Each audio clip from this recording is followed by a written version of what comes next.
So I must say, Robert De Niro has been quite silent the past couple of months based on his overall attacks against the general public, based on those that have differing opinions about Hollywood, the film industry, DEI, etc., etc.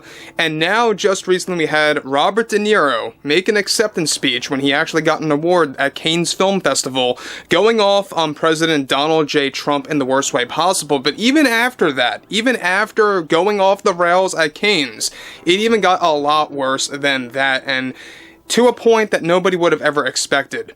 This is Mike Zero. Subscribe if you're new, and like this video to see future updates. You can also follow me at Mike01. I thank you also very much for the great and kind support.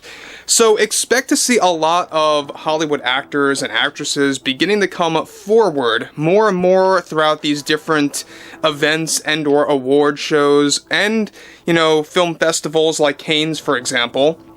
There's going to be a lot of scenarios where a lot of these actors are going to have the opportunity to really go off the rails about Donald Trump and his 100% tariff plan for films made outside of the US. There's a lot of things going on right now.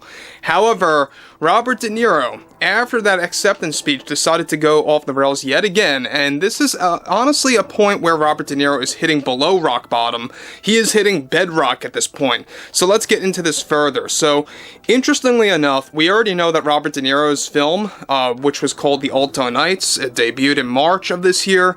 It failed miserably at the box office, and he blamed Donald Trump on that. Everything is all about Trump, by the way.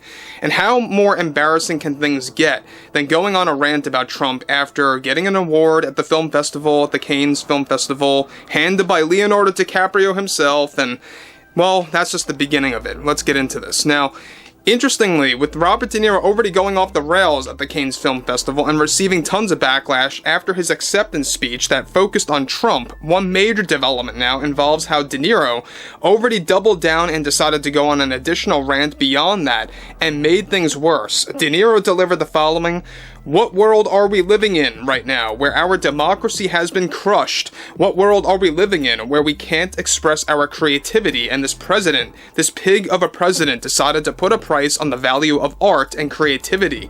It's disgusting what he has done with his plans for a 100% tariff for films made outside of America. Some say it is too bold of me or too harsh during my acceptance speech, and I show no remorse of what I said about this president who wants to act like a king.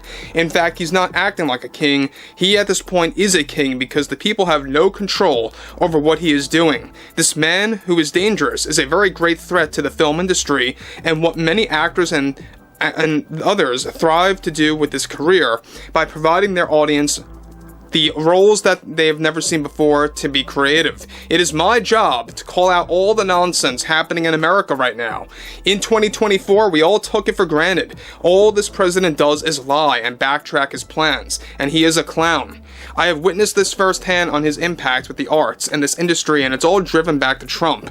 We need to take back control of our industry where freedom of expression was a real thing, where there was never a price on the arts. This man has even affected my career as an actor and one who values the arts. And I warned everyone, I warned you all of what was going to happen when I was outside of that courthouse last spring." So guys, before I move on up here, what's interesting about, again, Robert De Niro going off the rails times 10 at this point, we already know that De Niro, alright, first he was at the Cannes Film Festival, now he's absolutely showing no remorse, he refuses to apologize how he presented himself on stage, and there's already a lot of chatter, already a lot of talks going on as we speak. A lot of Hollywood studios out there, they are furious with Robert De Niro. In fact, we already know that WB wants nothing to do with him anymore. He was canned after the Alto Nights movie failed across the board. They knew it had nothing to do with Trump, it had all to do with Robert De Niro. But Robert De Niro did nothing but blame Trump, and if you thought that really set off a lot of studios within Hollywood, well, this is actually creating a lot of buzz internally within the film industry to the point that a lot of studios are quite disgusted with Robert De Niro right now. And they were forced to clap at the Cannes Film Festival, alright? So that was another very cringeworthy moment, is that there was a little bit of a pause after he went on that little rant. And then they had to take some time to think, should we clap, should we not clap? And then they decided to all clap. So this is interesting, yet again, the fact that They even allowed someone like Robert De Niro on stage, believing that he would not say something like that. It really brings one to question, well, did the Cannes Film Festival know that he would actually go off the rails and say something like this or not? That's the bigger question at large, right? However, it gets even worse. He goes on and on yet again. I warned you all, he said, and look where we are now. Not even 6 months into this administration, Hollywood in this industry has become unrecognizable. Many studios and with diversity, equity, and inclusion are important to them, and Trump's minions making so much noise to make everyone else believe in this industry that we are dealing with the majority of the country is not true. I say no to that. There is a silent majority who is afraid to speak up, to speak their mind about what they really believe in. We have a right to express ourselves in both film and television through DEI.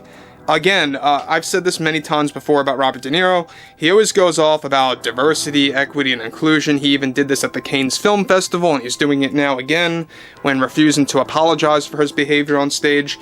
Going off about how DEI has been abolished by Trump and how pretty much all the studios within Hollywood are beginning to pull back, and I say beginning to pull back.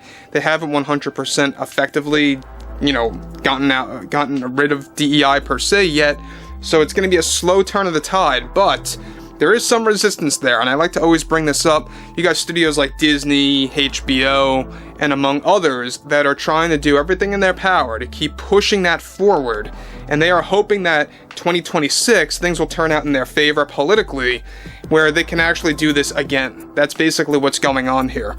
So, moving onwards, alright, he goes on to close, because that is one of the most important things in this industry. This man, Mr. Trump, is nothing more than a bully, a pig, and one who believes he can do whatever he wants everywhere. Me and my colleagues realize how destructive Mr. Trump has become for this industry, and it's time that we all take a stand and call him out for his flaws and his demands that are just outrageous. His 100% tariff on films made outside the US is not just a negotiating tool like you are meant to believe. It's a way of dictatorship. So this man's a lunatic, alright? He is really just out of his mind. He doesn't know what he's talking about. Robert De Niro, look, people are tired of Robert De Niro. I mean, all Trump nonsense aside, Robert De Niro just being Robert De Niro in every single movie now is just quite tiresome and exhausting. It's exactly why people did not want to go see The Alto Knights, myself included, but I went to go ahead and see it anyway for review purposes to really see exactly what it was all about. It was comedic to me, watching two Robert De Niros playing two different characters in a movie, face to face. It was just comedic. That's the best way I could describe The Alto Knights. And it's why it failed miserably across the board at the box office and through word of mouth. So again, I think De Niro is beginning to realize that his popularity is essentially dead. It's flatlined. There's nowhere else to go in his career, other than doing very, very small projects from this point forward, because, well, he got himself into a lot of trouble just, recently after that appearance, making that acceptance speech. But overall, I would love to hear what everyone has to say about De Niro and his entire Trump rant and how he refuses now to apologize. And if you guys did enjoy the content for today, make sure to drop a thumbs up on this video to support the channel, and I will catch you guys later.